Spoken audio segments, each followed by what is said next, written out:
This video sponsored by Educost. இந்த வெப்சைட்டோட லிங்கை வந்து டிஸ்கிரிப்ஷனில் கொடுத்துருக்கோம். வேணுன்றவங்க லிங்கை டச் பண்ணி பர்ச்சேஸ் பண்ணிக்கோங்க. Thank you. The struggle to find courses that truly speak your language, it's finally over. Welcome to EduQuest, where learning is made just for you. At EduQuest, we bring you a wide range of online courses, from career building programs to skill boosting masterclasses, all in your regional language. Because we believe language should never be a barrier to success. Our courses are tailor-made after understanding what today's learners really need. So why wait? Start learning the smarter, simpler way only with EduQuest. Visit eduquest.courses and explore your next course today. And hey, don't miss out on our exciting offers and promotions. Welcome to Raji's Kitchen. நம்ம சேனல்ல இன்னைக்கு என்ன பார்க்க போறோம்னு பாத்தீங்கன்னா layer parotta பன்னீர் குருமா தான் பார்க்க போறோம். வாங்க எப்படி செய்யறதுன்னு பாருங்க.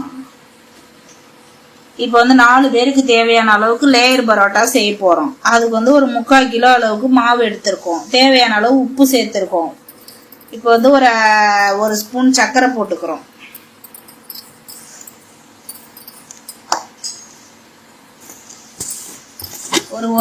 ஒரு 2 ஸ்பூன் அளவுக்கு நெய் ஊத்திக்கிறோம்.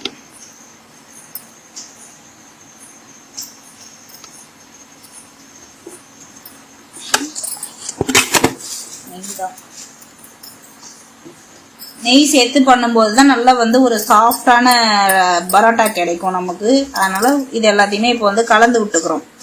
கலந்து விட்டு கொஞ்சம் கொஞ்சமா தண்ணி தெளிச்சு பிசைய போறோம்.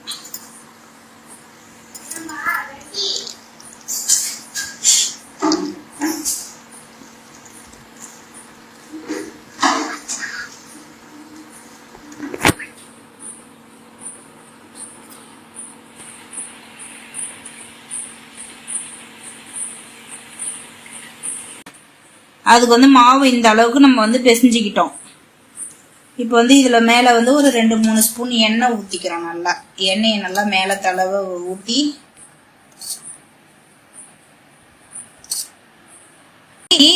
நல்லா இந்த அளவுக்கு எண்ணெய் எல்லா இடமும் பரவுற மாதிரி பிசைஞ்சிக்கணும். இப்படி பிசைஞ்சி வச்சு மூடி போட்டு வச்சிடணும். நல்லா இந்த அளவுக்கு மாவு வந்து சாஃப்டா இருக்கணும். இப்படி பண்ணா அப்படி அமுங்கணும்.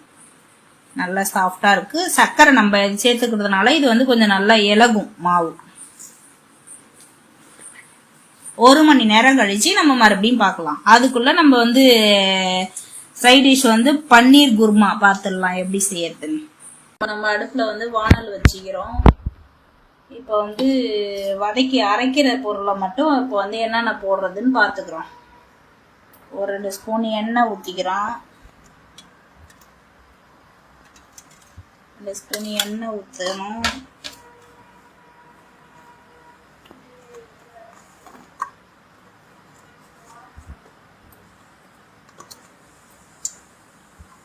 ஒரு 6 பல்லு பூண்டு உரிச்சிக்கிறோம் பெருசா. ஒரு சின்ன பட்டை இஞ்சி போட்டுக்கிறோம்.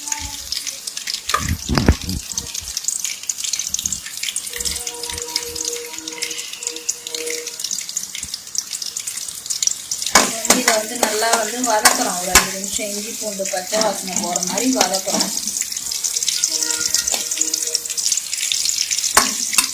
ஒரு 5 நிமிஷம் கழிச்சு ஒரு 3 பெரிய வெங்காயம், பெரிய சைஸ் வெங்காயம், ஒரு 3 வெங்காயம் கட் பண்ணி வச்சிருக்கேன். அதையும் போட்டுக்கிறோம்.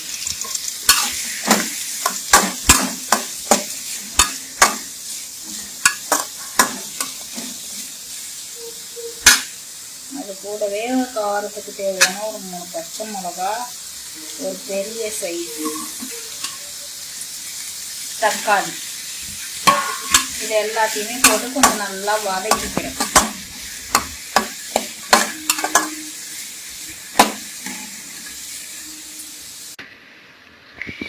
இது கூடவே கொஞ்சம் ஒரு கப் பொட்டுக்கடலை போட்டுக்கிறோம்.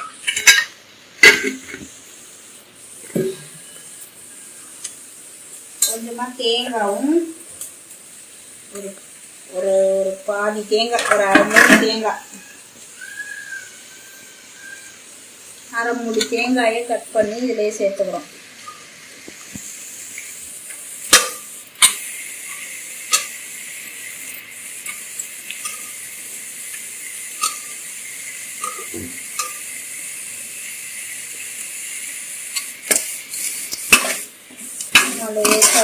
வரத்துக்கு இதை மிக்ஸி ஜாருக்கு மாற்றிக்கிறோம்.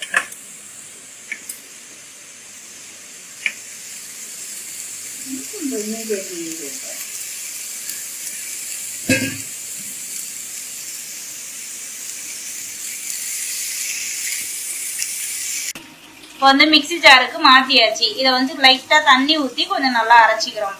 ஃபைன் பேஸ்ட்டாக அரைச்சிக்கிறோம். 1 ஸ்பூன் எண்ணெய், ஒரு 1/2 ஸ்பூன் நெய்,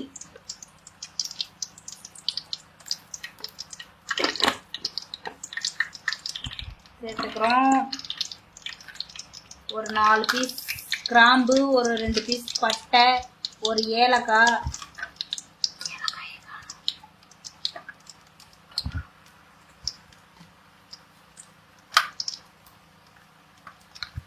ஒரு சின்ன ஒரு ஏலக்காய் இது போட்டுக்கிறோம்.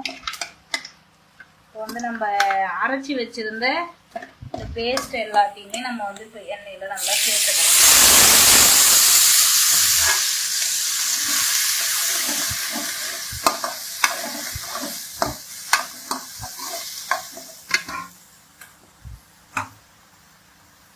இப்போ வந்து நல்லா வதக்கியாச்சு.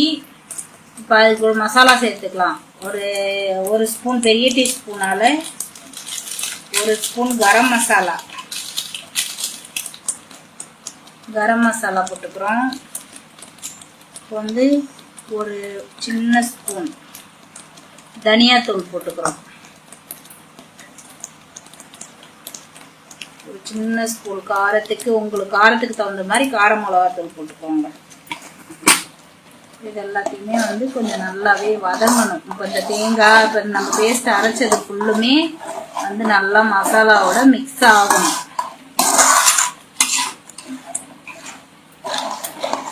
ஒரு 5 நிமிஷம் இதை வந்து மூடி போட்டு நல்லா சிம்மில் வச்சுட்டு மூடி போட்டு வைக்கணும். கொஞ்ச நேரம் நல்லா அந்த மசாலா வந்து எண்ணெய் பிரியிற மாதிரி வரணும். அதுக்கப்புறமா தான் நம்ம தண்ணி ஊற்றணும் தேவையான அளவுக்கு.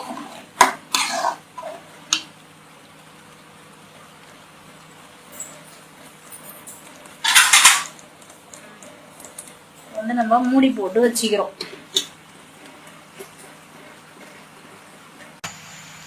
வந்து நம்ம இது மாதிரி வந்து நல்லா எண்ணெய் இங்கே பாருங்க அழகா பிரிஞ்சு வந்திருக்கு பாருங்க. இது மாதிரி வரணும். வந்ததுக்கு அப்புறமா வந்து நம்ம திட்டமா குருமா எந்த அளவுக்கு வேணுமோ உங்களுக்கு அந்த அளவுக்கு நம்ம தண்ணி ஊற்றிக்கிறோம்.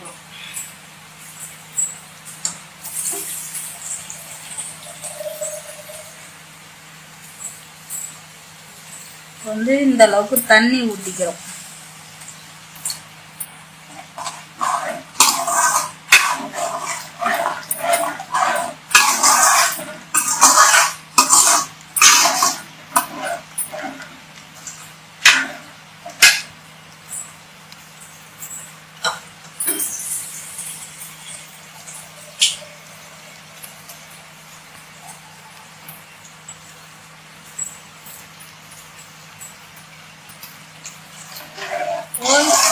இந்த அளவுக்கு குருமா இந்த அளவுக்கு வர்ற மாதிரி தண்ணி ஊற்றிக்கிறோம். தண்ணி ஊற்றி கொஞ்சம் உப்பு தேவையான அளவுக்கு போட்டுக்கிறோம்.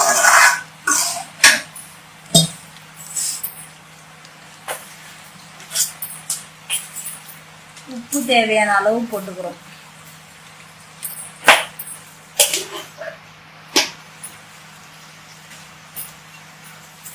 வந்து இதை வந்து நல்லா ஒரு கொதி வந்ததுக்கு அப்புறம் நம்ம பன்னீர் போட்டுக்கலாம்.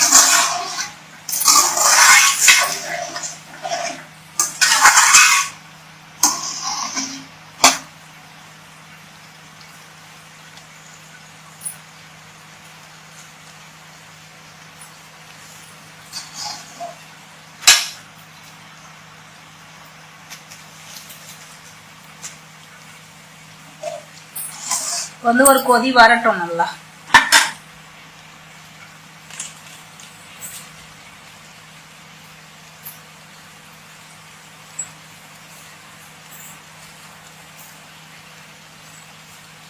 இது மாதிரி நல்லா ஒரு கொதி வந்ததுக்கு அப்புறமா நம்ம வந்து அதுல பன்னீர் சேர்த்துக்கிறோம்.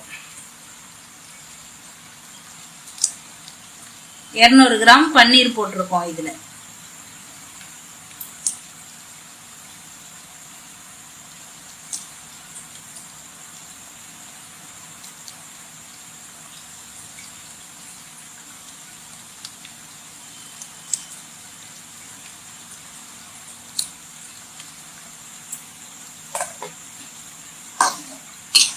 வந்து மூடி போட்டு ஒரு 10 நிமிஷம் நல்லா கொதிக்க விடலாம். அப்பதான் பன்னீர் வந்து மசாலாவை நல்லா ஊறி வரும்.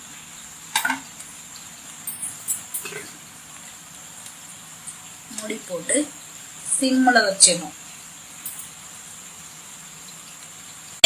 இப்போ வந்து லேயர் பரோட்டாவுக்காக வந்து ஒரு 2 ஸ்பூன் வந்து கோதுமை மாவு எடுத்திருக்கோம். இப்போ அதை வந்து எண்ணெயை விட்டு கரைச்சிக்கணும். நல்லா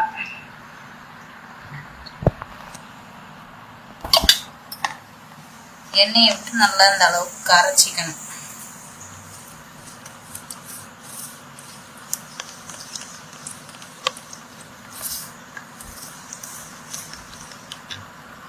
அது கூடவே வந்து ஒரு சும்மா லைட்டா ஒரு 1/4 ஸ்பூன் வந்து சர்க்கரை சேர்த்துக்கிறோம். 1/4 ஸ்பூன் சர்க்கரை அதையும் வந்து இது கூட சேர்த்து நல்லா கரைச்சிக்கணும்.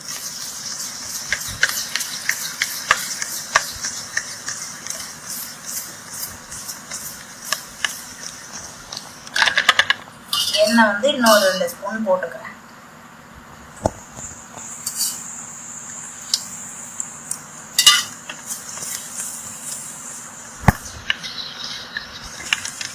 இது வந்து ஒரு பக்கம் இருக்கட்டும். இப்போ வந்து எனக்கு அடுப்புக்கு பக்கத்திலே இந்த அளவுக்கு பிளேஸ் இருக்கிறதுனால நான் வந்து இதுலயே வந்து பரோட்டா வந்து தேய்ச்சிக்க போறேன். பலவை வச்சு தனியா தேய்க்காம நான் இது அடுப்பு கல்லுலயே வந்து தேய்ச்சிக்கிறேன். இப்போ வந்து நம்ம பரோட்டா மாவு பாத்தீங்கன்னா நல்லா சாஃப்டா ஊறி இருக்கு. இந்த அளவுக்கு நல்லா சாஃப்டா இருக்கு பாருங்க. இந்த மாதிரி இருக்கணும். இப்போ வந்து இதை வந்து சின்ன சின்ன உருண்டைங்க, பெரிய பெரிய உருண்டையா நம்ம எடுத்துப்போம். சின்னதா போட்டீங்கன்னா ரொம்ப நேரம் ஆகும். அதனால பெருசு பெருசா உருண்டையில பிடிச்சிக்கிறோம். இப்போ வந்து குருமா ரெடி ஆயிடுச்சு. நம்ம மல்லி இலை லாஸ்டா மல்லி இலை தூவிட்டு இறக்கிக்கலாம். குருமா இந்த பதம் வந்தவுடனே இறக்கிடலாம். அடுப்பு ஆஃப் பண்ணிடுறோம். வந்து நம்ம பரோட்டா செய்யறதுக்கு மாவை வந்து உருண்டை பிடிச்சி வச்சுக்கிட்டோம். இப்போ வந்து இதுல கீழே தரையில வந்து எண்ணெய் ஒரு 2 ஸ்பூன் போட்டுக்கிட்டு ஒரு உருண்டை எடுத்து இப்படி வைக்கிறோம். இப்படி எடுத்து இப்படி நல்லா இப்படி பண்ணிட்டு எண்ணெயில நல்லா பெரட்டிட்டு வந்து நல்லா உருட்டிக்கிறோம். இப்போ வந்து எந்த அளவுக்கு உங்களுக்கு மெலிசா திரட்ட முடியுதோ அந்த அளவுக்கு நல்லா எப்படி இழுத்தாலும் இந்த மாவு நல்லா அழகா வரும். அதுக்குதான் நம்ம வந்து அந்த சக்கரை போடுறது. இப்ப இந்த அளவுக்கு நல்லா நைஸா வந்து உருட்டிக்கிறோம். நைஸா உருட்டிக்கிட்டு ஓரம்லாம் வந்து நல்லா நைஸா பண்ணிக்கணும். ஓரத்துல வந்து மொத்தமா இருக்கக்கூடாது.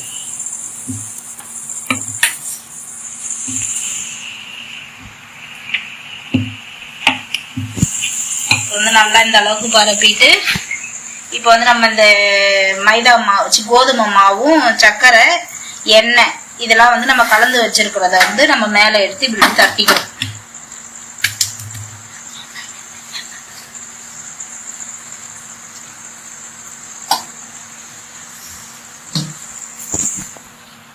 நல்லா அப்படி வந்து ஃபுல்லா எல்லா இடத்துலயும் வந்து அப்ளை பண்ணிக்கிறோம்.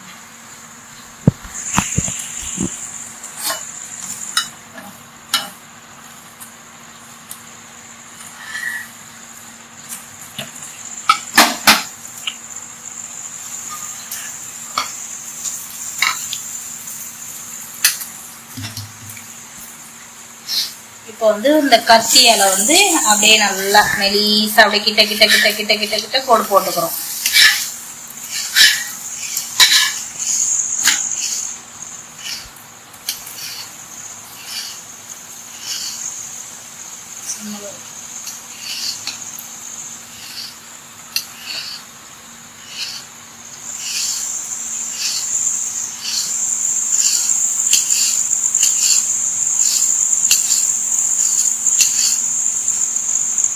வந்து நல்லா வந்து இது எல்லாத்தையும் இப்போ ஒன்று சேர்த்துக்கணும்.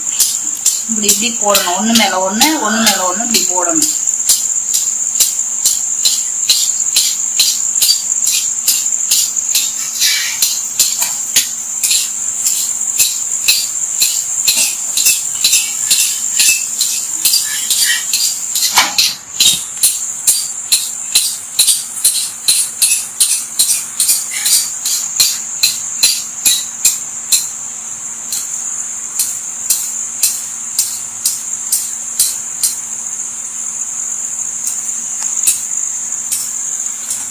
இப்போ வந்து இதை எடுத்து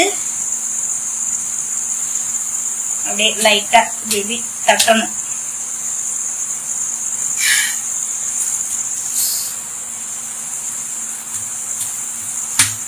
இப்படி தட்டும் போது கொஞ்சம் நல்லா நீண்டு வரும். அதை வந்து இப்படி ஒரு சுத்து வந்து நல்லா அப்படி சுத்திக்கணும். சுத்திக்கிட்டு இந்த மாவை எடுத்து அடியில வச்சிடணும். வச்சு இப்படி திருப்பி போட்டுக்கலாம்.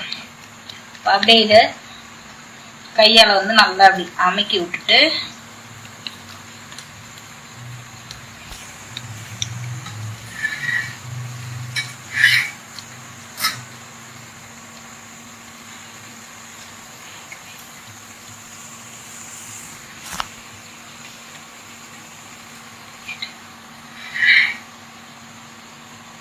வந்து அப்படியே எடுத்து இதை தோசை கல்லுல போட்டுக்கிறோம். கல்லு வந்து சூடா இருக்கு, நம்ம இதை அப்படியே போட்டுக்கிறோம்.